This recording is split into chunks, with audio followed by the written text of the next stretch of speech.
might the cartels respond to, look, we don't know, is the force going to be just plussing up the border patrol? Is it going to be a military force? It's a lot of legal things, right? And the terrorist designation is key to unlock certain areas where you can't easily put U.S. troops with ammo.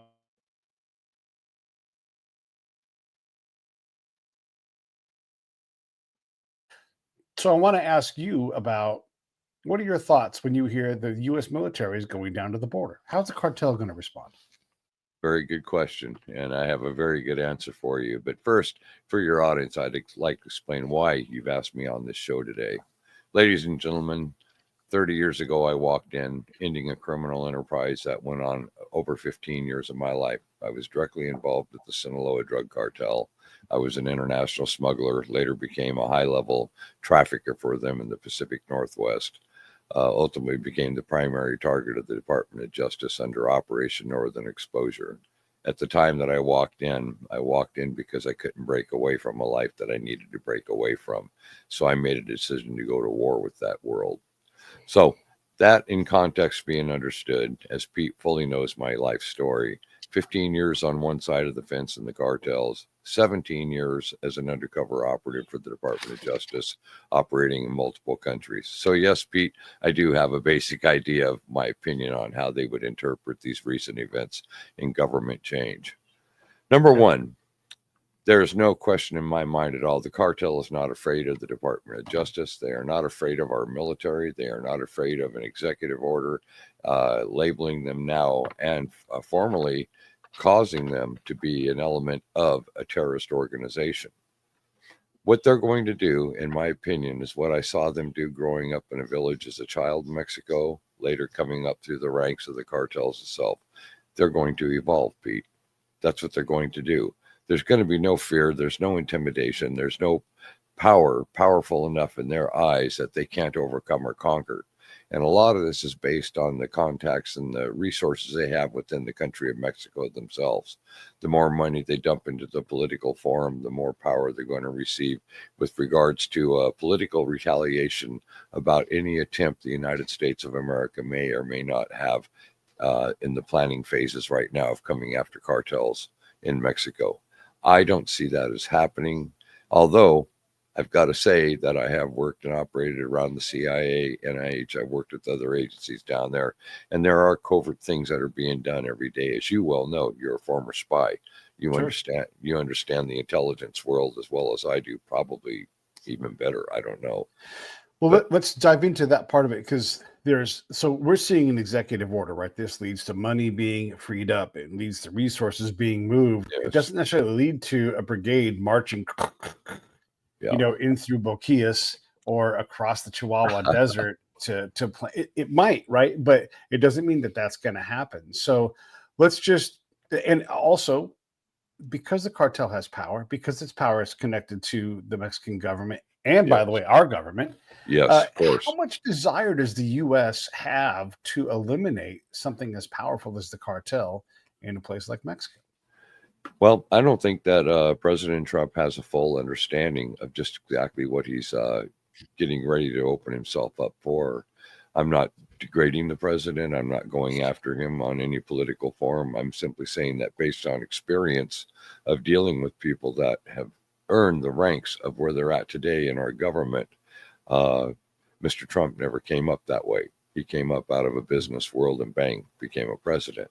So my feeling is that he's going to be in for one hell of a headwind facing him on any type of an action he does against a sovereign country, especially an allied country to the United States that does what, over 30% annual trade with regard to what we import into this country. I mean, that's as big. It's not as big as China, but it's almost as big as China. So there's going to be a lot of political standoff, if you will, that's going to prevent like incursions of special forces teams going specifically at targets, things like that. I don't see that happening in the immediate future. I'm not going to rule it out at a later point as our government delegates with their government and decisions are made as to how to take out these cartels. I do believe the cartels are in trouble as a result of what's happening right now. The military buildup on our border. Uh, I'm sure that undercover agents working in that country are gathering intelligence like crazy right now, and probably doing target identification, target location sites, things to this nature that both you When and you I are say that familiar right with. there, like those stop right there because Yeah. this is important. It's not clear which way you mean, and because both are possible.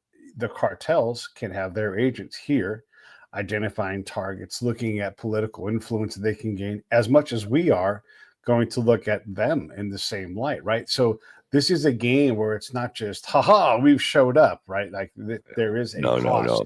They're beyond that.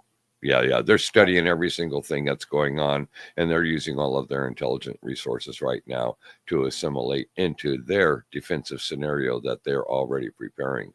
Look, the Right. moment that that was announced that they had been declared terrorist organizations, a whole different world went into play for those cartels down there. And they're getting advisors and from people that are in high political positions in their government. And like you said, they have informants in our government. Of course, there's agents that are downloading to them this very instant. And there's probably a lot of cautionary warning going on, Pete. You and I have both been in very heated up countries in the past. Hell, I was captured in one. You served in one. I mean, we know how an enemy, if you will respond to a threat. They just get stronger. The threats mean nothing Yeah. to them whatsoever. And I'm telling Yeah. you, the cartels will evolve. They will start changing right away what we identify in the way that we would utilize our military and political resources to go after them. They're already on top of that. They're already figuring something out. They That, have been for sure thinking about this. I don't know how directly they've been planning on it, but if they're like any other large organization, they identify a potential threat in President Trump getting elected. When he runs on, I'm going to hem up these cartels, these yeah, guys are like, yeah, all right, let's, because they're not just now reacting, right? They've had these, I would imagine, these things in motion. Money is not the problem for these guys. They've got the money to do it. The problem is how do we keep the money flowing? So when they do these plans, when they think strategically, and by the way, if ISIS can radicalize people in the US, yes, guess what? of course. So yeah, how what does this increase the threat, you think, in the US with this posture? And look, good or bad, up or down, whatever. Does this increase the posture of the threat posture of Americans because the cartels are now going to respond to the threat towards them? You know what, Pete? I think it's too soon to tell. I really do. This has only been 2 weeks into this now, where it has been an executive order that they are now terrorist organizations. And you got to realize this isn't just America that's dialing in on that. Now that they've been declared as terrorist organizations, our allies globally are already focusing on these cartels. You can bet on it because they're shipping drugs to their countries too. They're trafficking kids out of their countries too. They're doing every single thing they do to us and with us in other countries. Well, now they're a terrorist organization. That Mhm. changed the whole law enforcement scope of nature with regard to how they are being pursued at this point. But like I said, Pete, it's only 2 weeks into it. Right now, we probably have a hell of a lot of intelligence gathering resources going on before plans can be formulated to make an attack, if you will. I would not rule out the fact that we may go in there in some type of covert way and start hitting some of these top echelon cartel leaders. But look at the president of Mexico, that lady that stepped up and became president last year. My God, she's declared war on them full time. And I mean, she's making real damage down there right now. And there's a lot of division in the power plays that we see uh, in the news. I'm not connected anymore to where I can get direct information out of any of the cartels. But there was a time when we could. So I think that they're going to be tightening up extensively. I think that's part of the evolution of their way to survive. But you know what? Yeah. They're not going to stop getting stuff into these countries. They're not going to. That's not going to happen. You can build up that border as much as you want. They'll just find an alternative solution to the problem that we are now causing them. You, I, me, and Tim McBride did a show a few weeks ago, 2 weeks ago, talking about how much harder it is now to smuggle in. But if you have oh to God, yeah, smuggle something, right? yeah. What? what are the routes then? Like, what can you come up with just off the top of your head? If you were going to put in one of your fantastic fiction novels that you talk about, based on reality, Yeah. how does the cartel start to adapt? What do they drone things in over the border with dummy drones and a Yeah, drop off yeah, point? that doesn't move the kind of weight that they're going to need to move, but that did work for a while. But it's already lit up on, and now that the border's so heated up, and there's probably a lot more surveillance that's technologically applied than there was sometime in the recent future. When Tim McBride and I were international smugglers, it was back in the 70s and 80s, and they didn't have the technology that applies today. But what's going to happen is in their evolution, they will simply find other trade routes instead of the standard routes that we expect to see on the Sonoran Desert or the Chihuahua Desert or any of these things. I believe that they will probably go more into maybe the Pacific Ocean side of transshipping things to this nature. I think the border is going to be it's going to be a temporary delay on a much bigger development of a new way of doing things, in my opinion. I'm not. I retired out of the DOJ in 2018, as you know, so I've been out of the game for 7 years. But Yeah. boy, I got to tell you, this is unprecedented. And declaring them terrorist organizations opens up every international law enforcement agency on the planet directly Yeah. looking at them now, because they are in fact a threat, and they do smuggle in terrorists. They do operate and make lots and lots of money bringing in jihadis that are willing to strap a vest on and walk into a shopping center and blow themselves up. We have to look at those realities because they are the realities of today. But I think that the smuggling routes, the trade routes that they've been using, are going to get changed a lot more than what we anticipate or observe in the modern time that we're in right now, where smuggling still occurs on the borders. They're going to find alternatives to that. I believe that. I mean, just we They, know for sure that one area where it's just very difficult to keep things flowing and maintain yeah, security is with shipping containers. There's a lot of ways to get shipping containers absolutely. into this country, and they nobody wants to not look. Nobody wants their Doritos delayed, right? Or their That's right. rubber tires or anything that comes on a ship. And so, if you can get a container on a ship, you have a decent shot at getting something in. And again, it's bulk, right? So Yeah. you send 100, you lose 2 loads, you're still in business. Yeah, and I remember being down in Panama working an operation where we were down at the docks, and the Panamanian ICE, along with American agencies, of course, took out a container full of Chinese, and the majority of them were dead. I mean, they were trapped, Yeah. they were isolated in that container, and they did not make it. And the ones that they brought out were extremely emaciated. They were very, very ill. That the cartels, the Chinese tongs or whatever, they don't give a damn. They're just counting numbers and dollars, and each one of those is a potential at that time $50,000 value. I'm sure it's more now. But yeah, they'll find other ways and other means, probably more through air transport. I anticipate that being another commodity that'll be utilized in the smuggling games. And I'm talking about full transport, full planes completely packed full of people, packed full of weapons, packed full of narcotics, that will simply find another way to clear any customs obstructions, things to this nature. That, and like you said, shipping the containers has been going on for decades. But they bring in 3,000 containers to Houston in a day, and out of 3,000 containers, maybe 200 of them get checked. So it's hit and miss all along. It always has been. Now But do I don't Seattle, now do Long Beach, now do San Francisco. Now, it's like, oh exactly, man, exactly, brother. containers.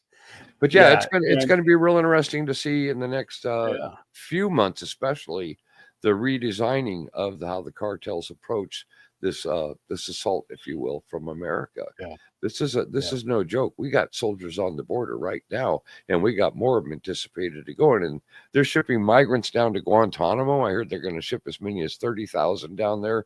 Well, Gitmo's going to fill up real fast. We both know what Gitmo is, and it's not that big of a place. It's not that big of a So place. Yeah, so what right. other alternatives? Maybe taking some of these closed down military bases and turning them Yeah, into concentration camps or holding camps or whatever you want to call them on a temporary basis as they funnel these people out of the countries.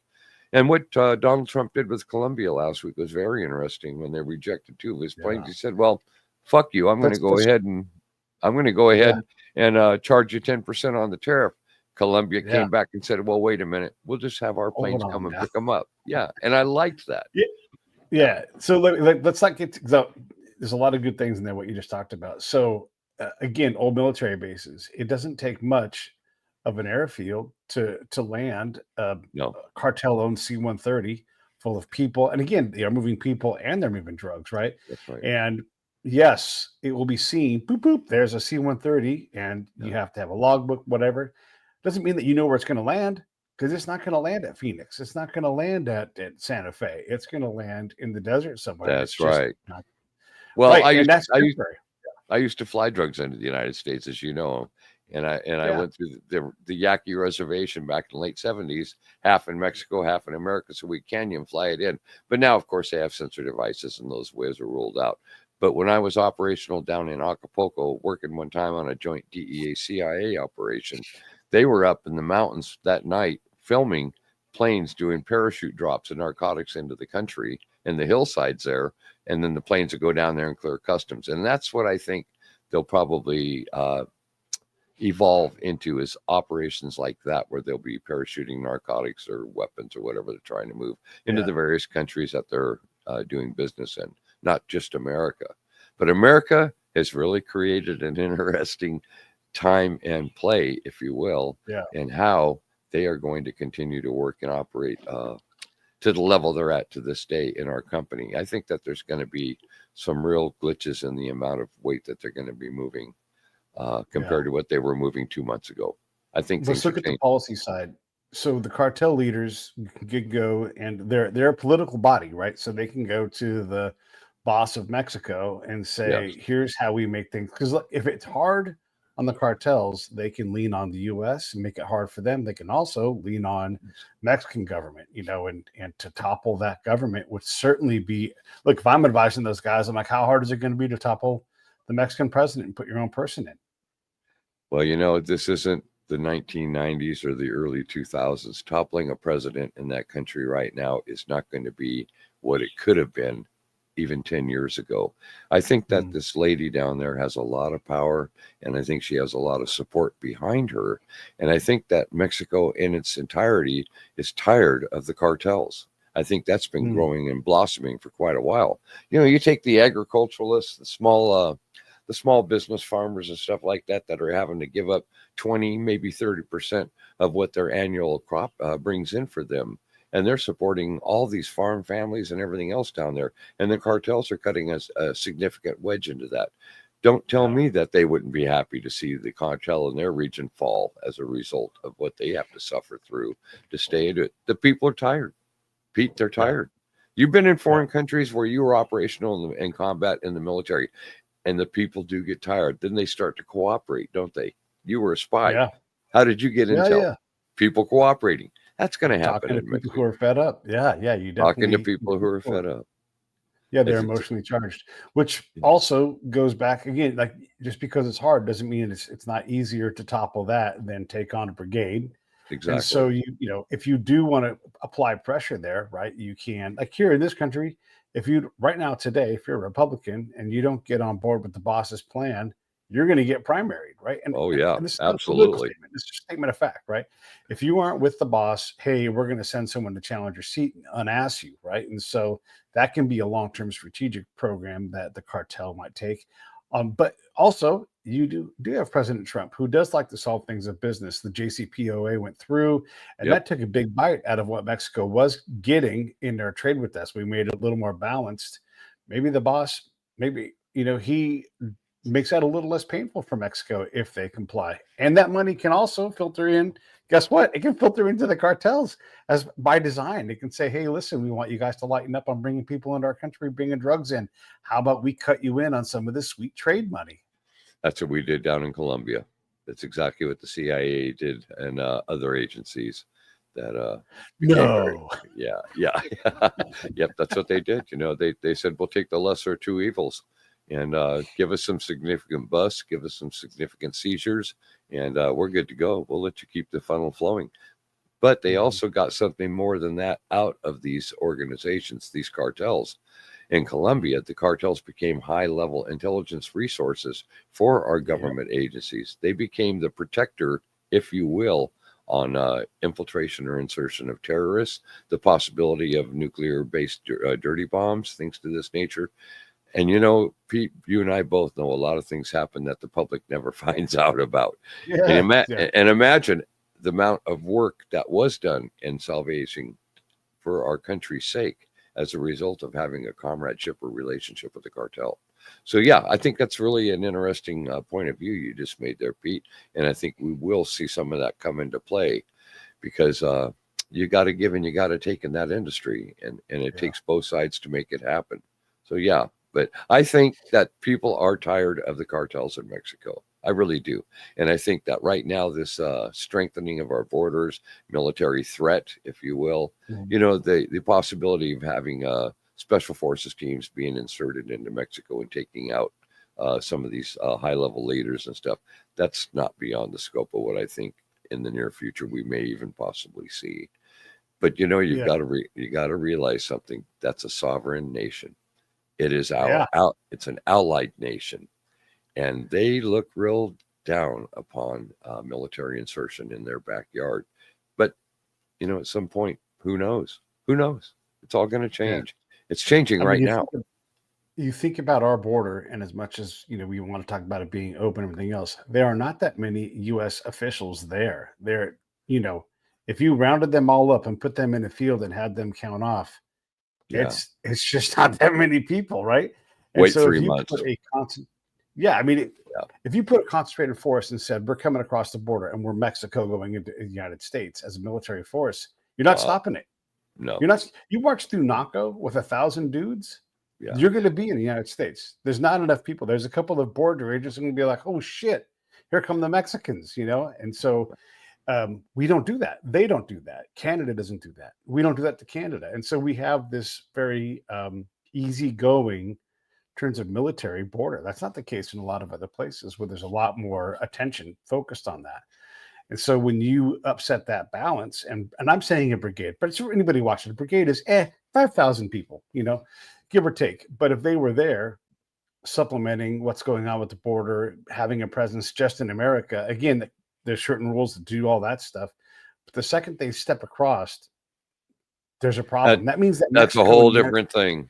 Yeah. Right. That means that the Mexico and the United States at the highest level aren't getting along well enough to figure out how to give Donald Trump the outcome he wants for the American people. I don't know. I got to tell you, in my opinion, observing what I see on the daily news, and God, I wish I was still connected to where I could get inside intel like I used to in the past, but I can't anymore. So that's a realistic factor. But I'm watching him. I mean, daily. They're running up over 1,000 people a day in this country, and he's doing it kind of in a smart way because the people he's taking down right now are people that have warrants out for themselves. They're felons. They have history of violence. They have history of narcotics. And these are the target objectives that the ICE agents are working at, in contrast with localized agencies that are now more and more ready and adaptable to come on board and help them round up the immigrant problem in the Americas. Yeah. And I've talked to Latin American people here that, sure, some of them are afraid, but a lot of them agree with what he is setting out to do. Sure, of course. It's taking away from the decent families that do come here, that do strive to do good, to make money, to take back to their home in the fall of the year when harvest is over. And I think that we're going to see that those kind of permitted people will be able to stay and play at some point. Sure. Right now, he's making a controversial impact, and it's just amazing what's going on. If I don't know how much of the news you do watch, and I don't know how much we should all believe, but I do know this. I know that I'm certainly seeing radicalized change in some of the major metropolises of our country right now.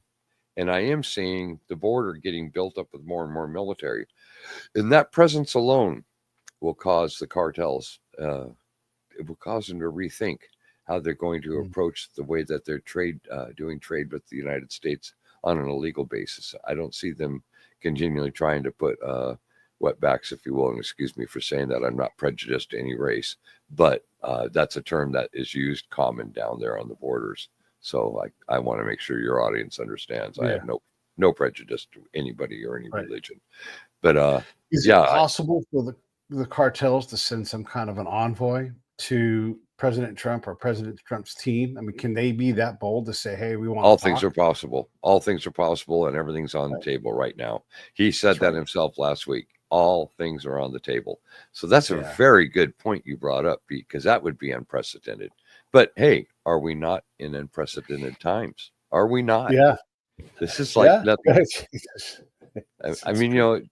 there's look at how instantaneously the flow of immigrant invasion, if you will, into our country stopped 2 Stop. weeks ago. Yeah.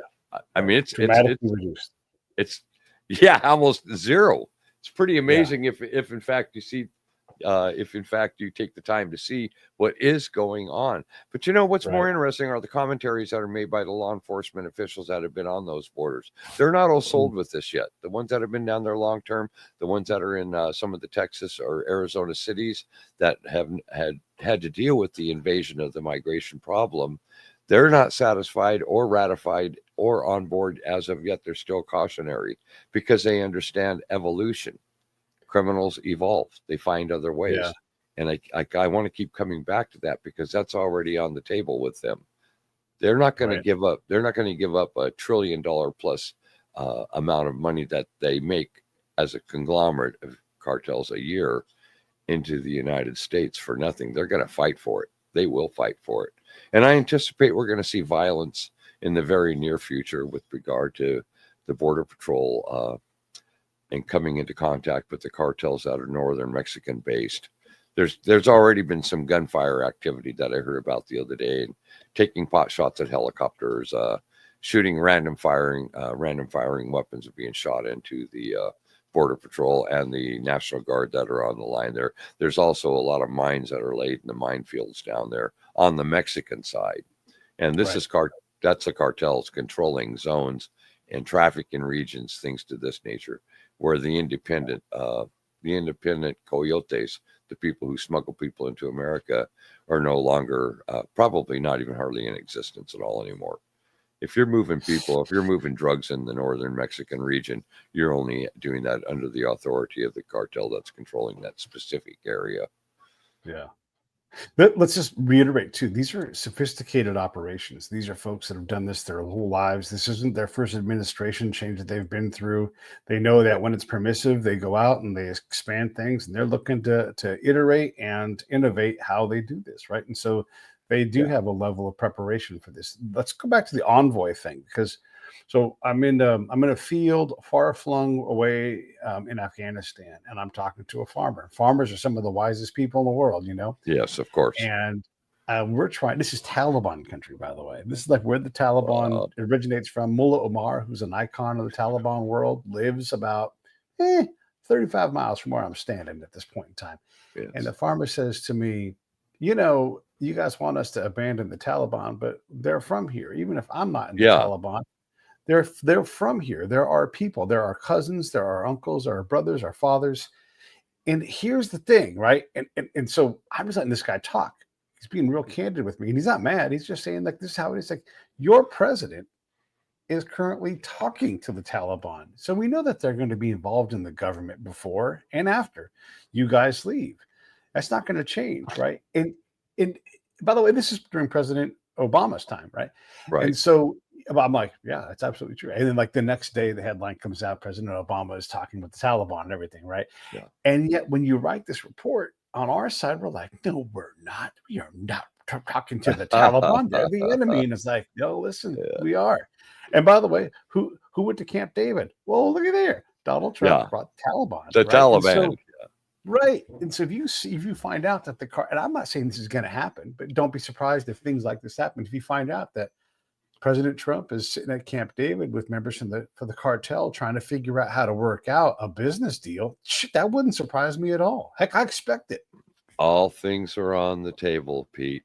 All things are on the table. That is the statement that he has made publicly. So those kind of things probably are I'm sure they are being considered. But boy, Yeah. oh boy, Yeah. the next 2, 3, and 4 months, I think we're going to see so much radicalization with regards to these executive orders, passages that he's done. So many of them have so many other sideline effects that will ultimately affect the war that we have on the borders right now today with regard to the invasion of immigrants. That's dying down so rapidly, it's gonna manifest into something else, something more. And the cartels are gonna go, look, this isn't working anymore. Okay, simple. We'll find something else. What else is of value? Intelligence. That's of value. People are always willing to buy knowledge. And I think that we're going to see a transition, if you will, on how they're going to evolve and self-survive. But you are right about sending an emissary. I would not be surprised at all of seeing that, but I don't know that that's going to happen in the next week or two, the immediate future. But who the hell knows? We might have representatives that are operatives down there right now that are already laying the foundation. It's all a negotiation and everything's competition. I want to bring a different angle in. Okay, so we know that President Trump likes to use business to solve problems, right? We also have a China and cartel relationship problem that we have to deal with. So we've got to not only get the cartels to calm down, stop moving people, stop moving drugs, stop moving violence. We've also got to get them to want to back away from their relationship with China. And, again, this is like, maybe this is solved with car factories. Like, why don't you build Fords down there? We'll get Ford to agree to put up, a new factory in Culiacan. Because if you can get all those people in Culiacan with jobs, making that Ford money, oh my! And I don't know what's there right now, but if you have more of whatever isn't there, and you provide, that's brother, powerful for the cartels. That's only if the cartels that control Sinaloa, and Culiacan, Sinaloa is where I was based out of for 15 years. Yeah. Okay. Only if the cartels are willing to let them do that. You have to understand something. They're not going to give up. We would have to sweeten the pot for them, right? Yeah. Absolutely right. And the thing with China, where the hell do you think Mexico gets their fentanyl? Of course, we all know it comes from China. And it's going to be real interesting to see how that comes into political pay. Because like you said, Donald Trump is a businessman. And all of this negotiation is what he is. That's his lifeblood. Now, whether you're for the guy or not, that I don't really care in this conversation, one or the other. But you got to admit that he's already looking at how the hell am I going to get attention and receive praise if I take out the Chinese, say the fentanyl trade. There's got to be something done there. That's got to make it worthwhile for both countries. And what's his leverage? Tariffs. Right. He's screaming tariff. To anybody and everybody, it doesn't give him his way. Well, tariffs can even affect the cartels down there as other things increase in economic trade with America that start costing them more to do trade with us. That's also impacting the very people that are manufacturing those products where the cartel is getting their percentage off of every one of those companies. So everybody, it's a trickle-down effect. It hits every single person, including the cartels. So it'll be interesting to note how they come back and how they manifest into the next phase of evolutionary solution in the cartel trade. Let's back up and dive back in again, because there's all these different angles and echelons to look at. So, we know that back in the Florida days when the cocaine cowboys were going crazy, people were shooting each other. They're shooting each other in strip malls. That's not tenable. That's not good for business for anybody. And that brings a lot of heat. And so when you bring these two entities close together in conflict, there's going to be violence. People are going to die, and that's going to cause people to pick up the phone and call their congressman or grab a right, whatever. Things get crazy. Yes. And that's bad for business. The cartels are walking a line here where if they cross it, if another Mormon family gets whacked at the border, boy, all of a sudden you do get real heat. And then you're talking about Pete Hegseth, who's now going to be Secretary of Defense. He's like, I can protect Americans in Mexico. Don't worry. Here it comes. Right. Yeah. So they don't want to trip that thing where it's so dangerous in America that it's now worth it to come across, because the cartel does not want that heat. Yeah, but brother, look what happened when the Mormons were killed by those cartel members. What happened? The cartel themselves went over there and killed every one of the son of a bitches that killed those people. The cartels cleaned up their own. So they're politically savvy. They understand what the kind of threat potential that has. And the fact that they themselves cleaned up the problem almost instantly, our government took notice of that. Is that not a negotiating base right there? Oh, it sure is. Yeah. Hey, Mr. Cartels, will you work with us to take care of this? Yeah. Like you Yeah. said, the violence medium, the flow of human trafficking into the United States. These are all going to be options on the table. But what I'm saying, Pete, and what I'm Mhm. feeling inside of myself is we'd better look out for what they're going to evolve into next. Yeah. They're Right. already Right. seeing that as a potential threat to their entire way of existence in their culture, the cartel When we culture. go to places like Cabo San Lucas and Cancun and Cozumel, even Tulum to the south has a little American enclave down there. Yeah, When yeah, there's a lot of money coming in, a yeah. lot of money. Oh, yeah. Those businesses, whether they're cartelled or not, they have influence. And if you start making it so that people don't want to go down to lovely Rosarito, Yeah. um, that draws attention. That's a beautiful hotel in Rosarito. And that's just south of the border here in I'm real California. familiar with it, brother. Real familiar with It's right a where you're talking about. great spot, Yeah. right? And if all I'm of a trying to think of sudden they that's the Rosarito Hotel, right? Is that what you're talking yeah, about? yeah, Yeah. yeah, yeah, it's Yeah. wonderful down there, right? And if all of a sudden people are like, "I'm too afraid to go down," that hotel dies. Someone and I'm saying that, and it's a tiny little place. It's beautiful, but if No, you I start get it. doing that with those local businesses, they will have an impact on what the cartel gets to do and has to do, right? Well, absolutely, of course, and the cartels themselves understand the amount of heat drawn to them when the tourism industry gets impacted by kidnappings, murders, rapes, Yeah. crimes of violence, if you will. Yeah, yeah, Mhm. that's all. That's all something that I think is going to see a major transition right now because Mexico is going to be starving for all forms of economies based on the changes that are going on right now with regard to policies that he's enacted. I think he signed something like 200 executive orders in the first day. That's no Mhm. president has ever done that in history. Well, how many of those orders are going to impact the financial balance between ourselves and the trade nations that we're operational with right now? And Mexico, like I said, is 30, maybe 40% annual in trade with us and compared to other countries. That's a big number. That's a big trade. And then what about NAFTA? How's NAFTA going to stay into play with all of this? Because that's going to be another smuggler's paradise for bringing in narcotics and people and whatever else they need to get in. That's all Yeah. going to that's going to be a real transition, but it's going to be something that our border agents need to probably focus a hell of a lot more than they have even in the recent years Mhm. where we've done the x-ray machine development, things to this nature where they can scan them and spot abnormalities and pull them out and strip them down and find this what's stashed. But it's like the containers, it's all about numbers. It's all Yeah. about the permits too, by the way. And I learned this working in the industry when I was out Mhm. undercover. If a company has good standing and their permit is an old permit and they've been running through the canal forever, things like that, those are bypassed and never inspected. So those would be resources that would be under consideration now for the cartels insofar as how do we evolve into a way where we're having less losses, higher percentage of successes. And it's going to be Yeah. in ways that are already formally and established on a generational basis. A company that has good standing will be a company less looked at. Of course, they're doing some of that now, but more of that's going to come into Sure. play. Yeah, We seem to always have some kind of drug crisis. We can go a couple of yeah. crises back. Right now, we've got fentanyl. Before that, it was opiates. Before that, it was crack. Methamphetamine. And Yeah, yeah. Crack. yeah, and methamphetamine. Yeah, all of these things. And before that, cocaine that was coming in and causing a lot of violence and everything. So it doesn't Exactly. seem like our craving for illicit substances here in America has been curbed. It's just hitting a different Never will be. ethnicity or a different kind of group. Right. Never will be. Right. And then in the 1950s, Chairman Mao Zedong said, "We will take over the United States of America without firing a single shot through the decadence of their youth." Think about that. He said that in Yeah. 1950s. Yeah. And Yeah. look at the decadence of the youth and look at the division of our nation today. Yeah. Brilliant. Yeah. Brilliant. Yeah. Yeah. Wait a Yeah. half a So century. Yeah. I Wait know. a half a century. We'll conquer you.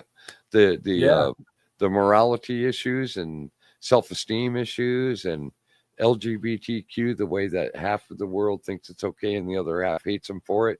I mean, all Mhm. of the division. And when you divide a house, that house will in fact fold at some point. And Yeah. bear in mind, democracy in America is only a few hundred years old. It's a new experiment here.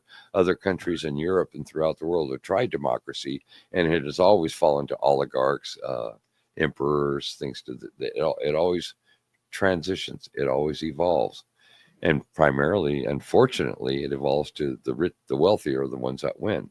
Well, these cartels are pretty damn wealthy too, so I don't see them losing. I just see that things are going to get realigned. They will shift.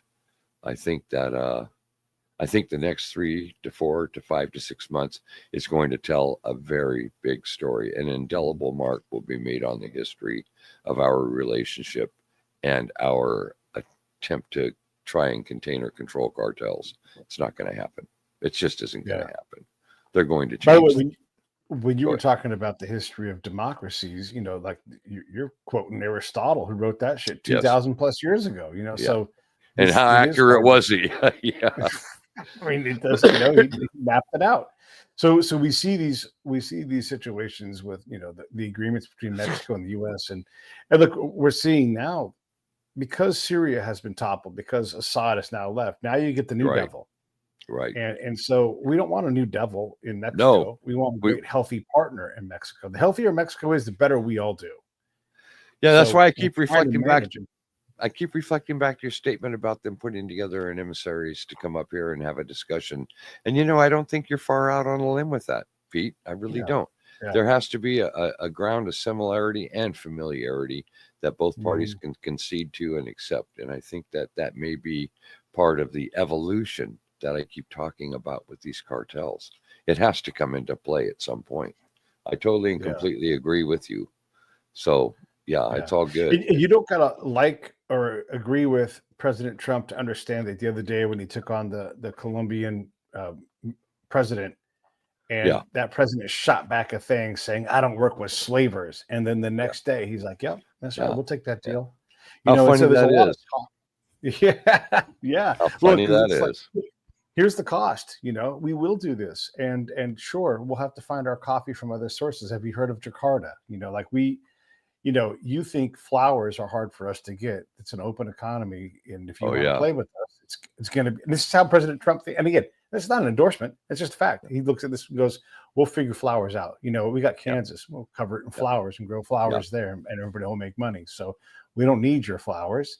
So that influence on Mexico, it does matter. And if he can create, look, he's using business deals to stabilize, or at least tried last time, and will for sure try again.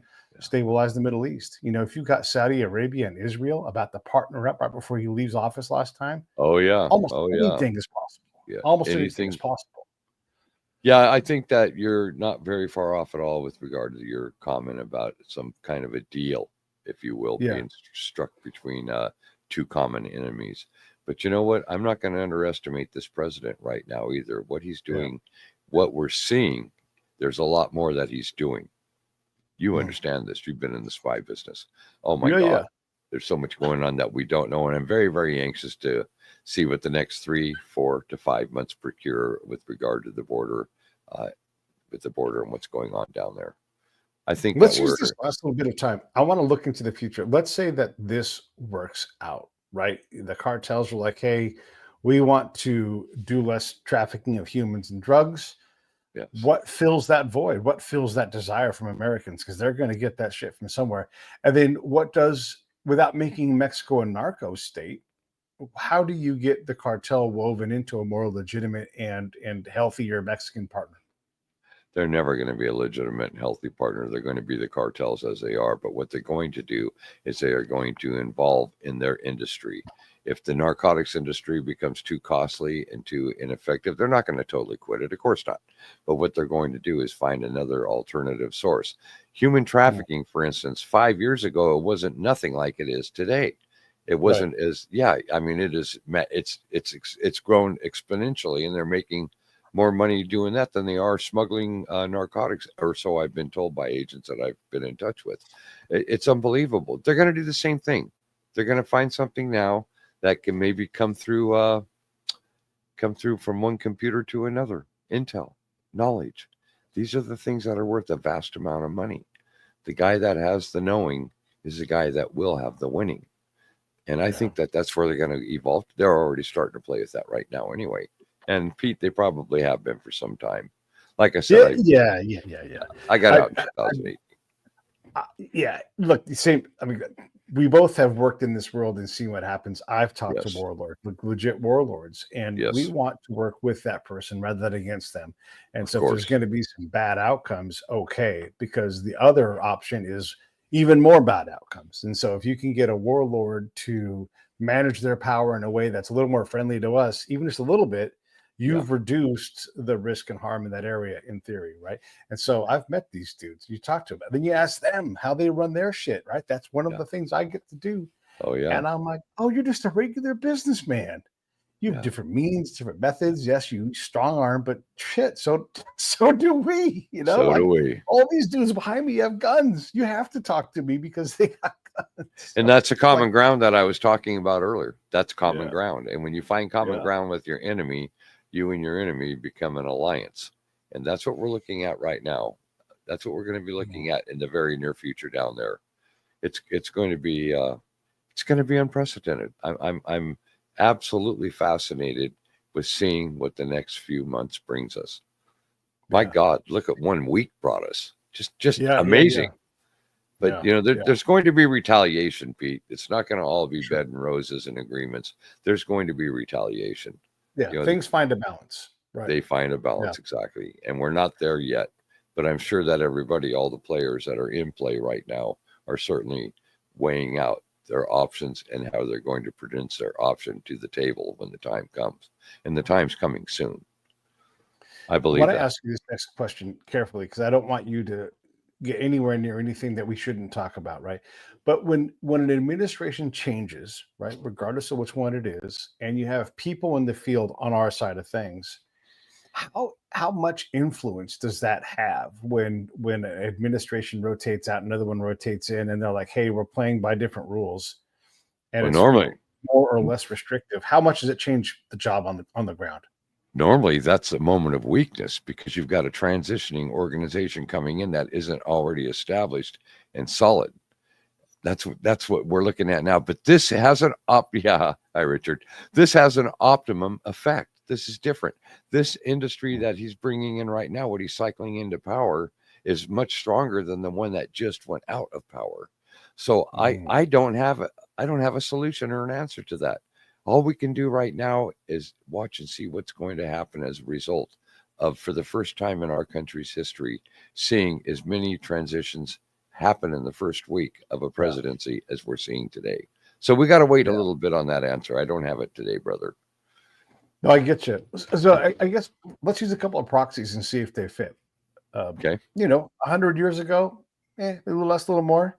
Las Vegas was nothing, and then Yeah. it was run by a bunch of hoods, The mob. Yeah. and maybe still has that. A lot of baseball was run by the mob. It's good Yeah. money in baseball. It's very possible that Major League Baseball will expand to Ciudad, Mexico, and there's always room for gambling. People love to gamble, and so if we did something to create a state, even if it is with the cartel, and we're like, hey, why don't you guys use these legitimate businesses, these legitimate vices, these pastimes, and to create an off ramp where we're like, here, we know you want to make money. Why don't you get some of this trade money? And how about a baseball team? And how about a couple of casinos?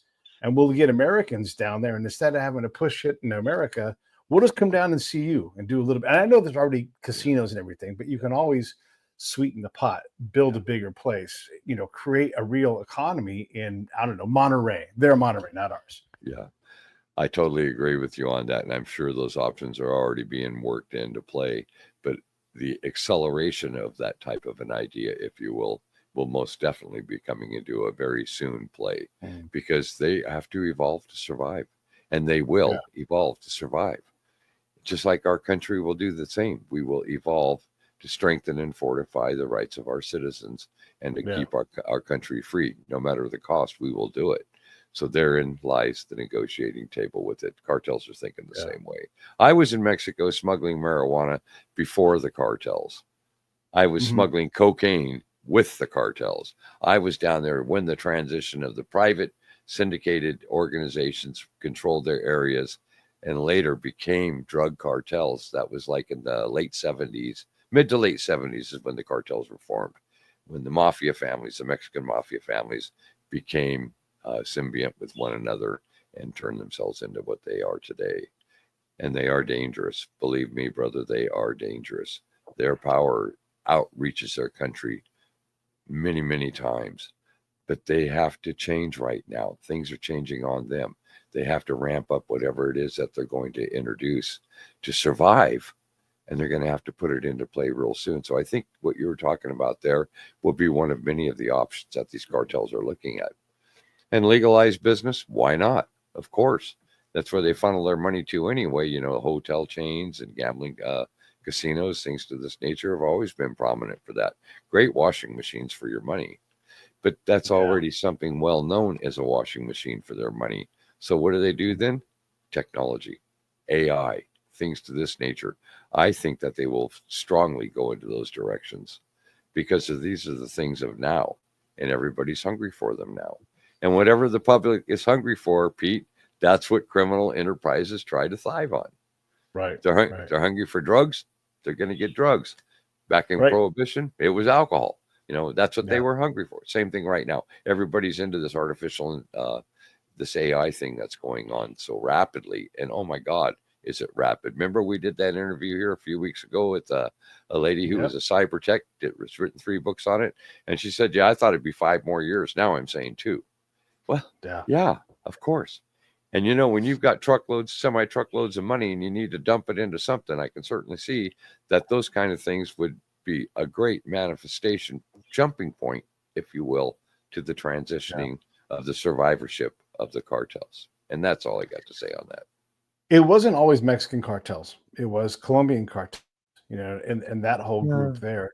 Have the cartels learned a lesson from, well, look, all those guys, but, you know, El Chapo hasn't learned a lesson. Now he's in prison, and Pablo Escobar is dead, although he was incalculably rich, right? So the money wasn't the thing that saved him or got, you know, it got him things. But what has the Mexican cartel learned from those experiences?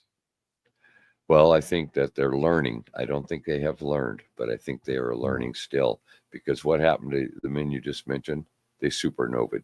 They became these giant things, and they created this with no exodus. They didn't have a plan for the back door. They had a plan every day to get up and expand more.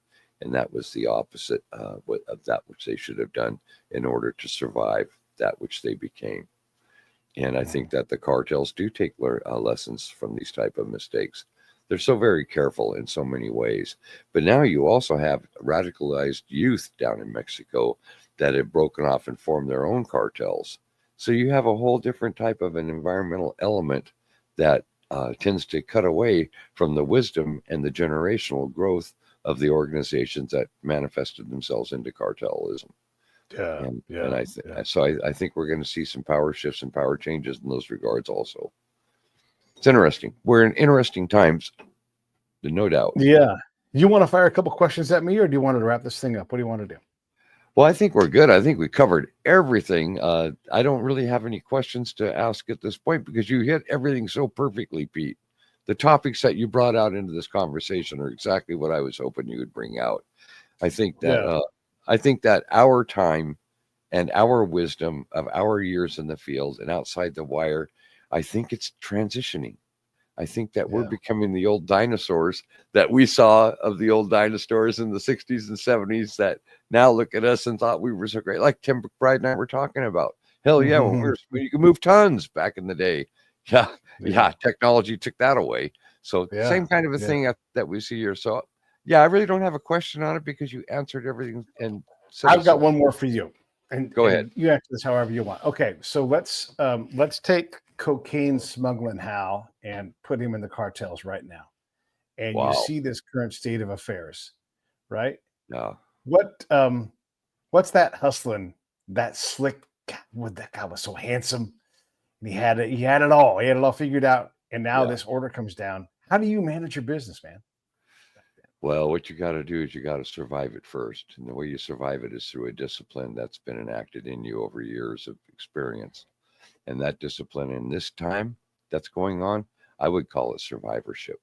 I would be more focused on trying to stay alive and not getting taken out as a result of not moving operationally fast enough for the bosses that are above me. Because the bosses that are above me aren't stepping away. They're not passing this down to the next generation. Right now, they're holding on to everything they've got, because the moment they do step away, then that creates weakness, and weakness is death in that world, as you well know. So that would be my answer. My answer would be just to survive.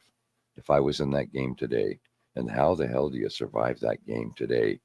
Boy, you better really be an asset of extreme value to make it, to survive it.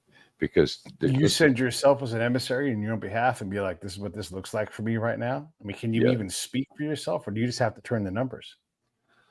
Boy, that's a really good question. Things have changed a lot in recent years with the cartels and with the intelligence agencies that you were operating with.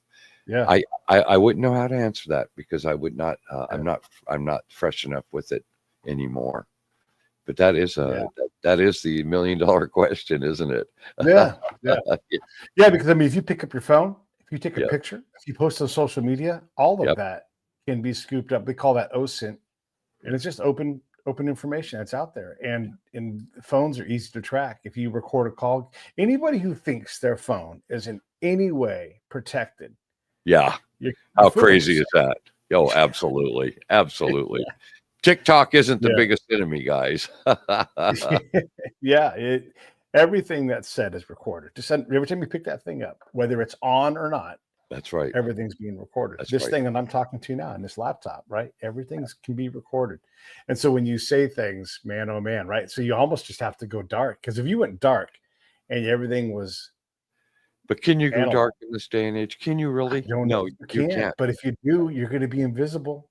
Yeah. They're not going to see you. Darkness is self-elimination from that of society. Okay, that's what darkness really is.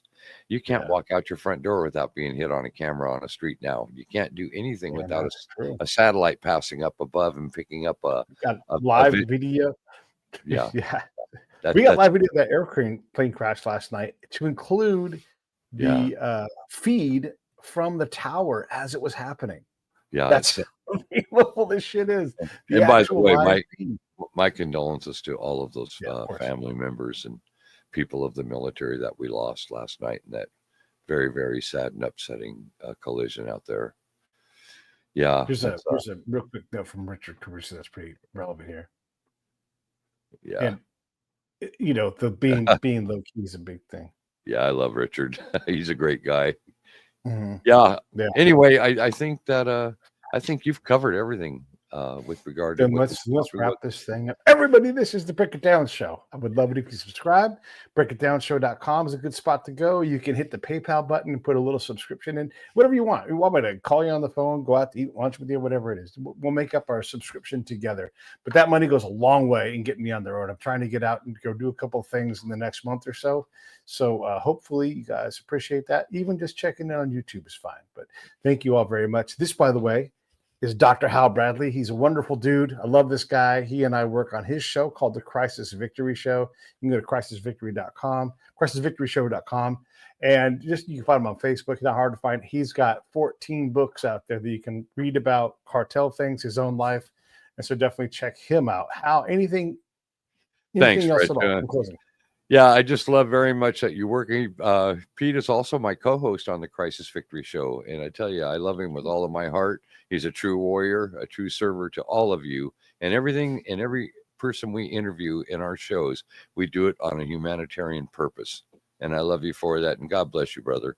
Great show today, man. I enjoyed doing this with you, buddy. And that was a good topic. People are thinking these things right now. I'm glad you brought it out today. Take care, brother. Love you. I'll be right back to you, Hal. Everybody else, see you tomorrow.